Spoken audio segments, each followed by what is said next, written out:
ಎಲ್ಲರಿಗೂ ನಮಸ್ಕಾರ. Cook with Moni ಚಾನಲ್ಗೆ ಸುಸ್ವಾಗತ. ನಾನು ನಿಮ್ಮ ಮೋನಿಶಾ.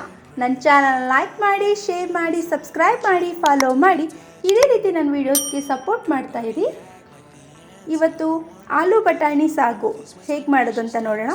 ಮೊದಲಿಗೆ ನಾನೊಂದು ಮಿಕ್ಸಿ ಜಾರ್ ತೊಗೊಂಡಿದ್ದೀನಿ. ಈ ಮಿಕ್ಸಿ ಜಾರಿಗೆ ಚಕ್ಕೆ, ಲವಂಗ, ಶುಂಠಿ, ಬೆಳ್ಳುಳ್ಳಿ, ಕೊತ್ತಂಬರಿ ಸೊಪ್ಪು, ಪುದೀನ ಸೊಪ್ಪು, 3 ಹಸಿಮೆಣಸಿನಕಾಯಿ, ಕಡಲೆ ಬೀಜ, 3 ಟೊಮೊಟೊ ಮತ್ತು ಗಸಗಸೆನ ಹಾಕ್ಕೊಂಡು ನಾನಿಲ್ಲಿ ಗ್ರೈಂಡ್ ಮಾಡ್ಕೊಂಡಿದ್ದೀನಿ.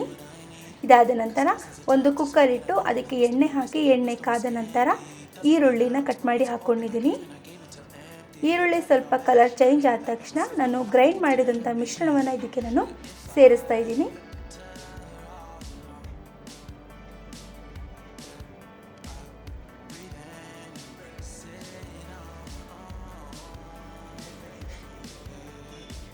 ಈ ಮಿಶ್ರಣವನ್ನು ಚೆನ್ನಾಗಿ ಮಿಕ್ಸ್ ಮಾಡ್ಕೊಳ್ಳಿ.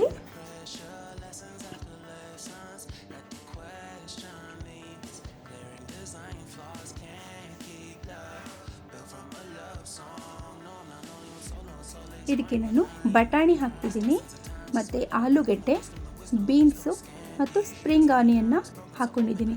ನಿಮ್ಮ ಹತ್ರ ಬೇರೆ ತರಕಾರಿ ಇದ್ದರೆ ಅದನ್ನು ಸಹ ನೀವು ಇಲ್ಲಿ ಹಾಕ್ಬೋದು. ಬೀಟ್ರೋಟ್ನ ಸ್ಕಿಪ್ ಮಾಡಿ ಹಾಕಿ. ಬೀಟ್ರೋಟ್ ಹಾಕಿದ್ರೆ ಗ್ರೇವಿ ಕಲರ್ನು ಚೇಂಜ್ ಆಗಿಬಿಡುತ್ತೆ. ನಾವಿಲ್ಲಿ ಕಡಲೆ ಬೀಜ ಮತ್ತು ಗಸಗಸೆ ಹಾಕಿರೋದೇ ಅದೇ ಕಾರಣಕ್ಕೆ.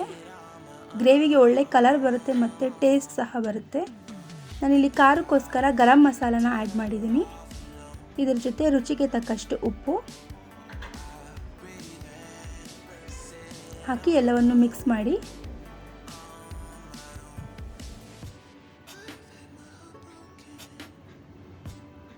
ಯಾವುದೇ ತರಕಾರಿ ಇಲ್ಲ ಅಂದರೂ ಬರೀ ಬಟಾಣಿಲೂ ಸಹ ಮಾಡ್ಬೋದು, ಅಥವಾ ಬಟಾಣಿ ಇಲ್ಲ ಅಂದರೂ ಬರೀ ಆಲೂಗಡ್ಡೆನೂ ಹಾಕಿ ನೀವು ಈ ಸಾಂಗೂರನ್ನ ಟ್ರೈ ಮಾಡ್ಬೋದು.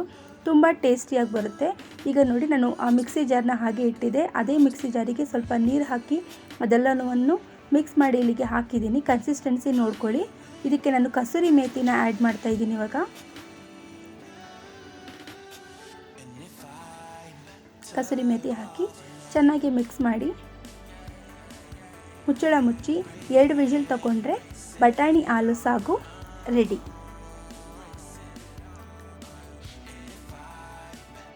ನೋಡಿ, ಸಾಗು ರೆಡಿ ಇದೆ. ನಾನು ಇವತ್ತು ಇದನ್ನು ಇಡ್ಲಿ ಜೊತೆ ಸರ್ವ್ ಮಾಡ್ತಾಯಿದ್ದೀನಿ.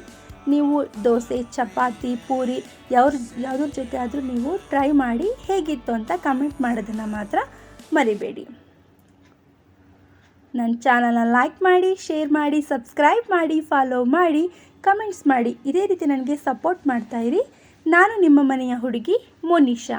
ನಮಸ್ಕಾರ.